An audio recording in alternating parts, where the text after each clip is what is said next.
अस्सलाम वालेकुम, वेलकम करते हैं दुबई ब्रेकिंग न्यूज़ में। नाज़रीन, इस वक्त यूएई दुबई के अंदर जितने भी पाकिस्तानी, इंडियन, बांग्लादेशी वर्कर्स हैं, वो तमाम के तमाम लोग झोलियां उठाकर दुआएं दे रहे हैं दुबई किंग को। नाज़रीन, 4000 दिरहम के हवाले से एक बहुत बड़ा और नया कानून लाया जा रहा है और एक बहुत बड़ी खुशखबरी भी इसको कह सकते हैं। जितने भी लोग लेबर के शोबे से ताल्लुक़ रखते हैं, लेबर का काम करते हैं, ऐसे तमाम लोगों को एक बहुत बड़ी खुशखबरी सुनाई गई है।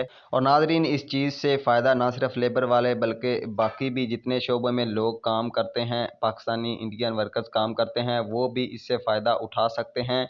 मुकम्मल तफसीलात आप लोगों के साथ शेयर करेंगे इसी शॉर्ट्स वीडियो में। वीडियो को शुरू से आखिर तक आपने लाजमी तौर पर देख लेना। चैनल को सब्सक्राइब करके बेल आइकन को आपने लाजमी तौर पर दबा लेना ताकि नई आने वाली वीडियोज़ की अपडेट्स आप तक जल्द से जल्द पहुँच सकें। इसके अलावा नाज़रीन, सपोर्ट के तौर पर आपने वीडियो को लाइक ज़रूर कर देना है और अपने दोस्तों के साथ भी लाजमी तौर पर आपने फेसबुक और व्हाट्सएप पर शेयर कर देना है। तो नाज़रीन, आप भाइयों को बताते चलें, दुबई किंग की जानिब से तमाम लेबर वालों के लिए अकामोडेशन के तौर पर 4000 दिरहम देने का ऐलान किया गया है, जो कि आप लोगों को 2 साल का वीज़ा ख़त्म होने के बाद अकामोडेशन के तौर पर दे दी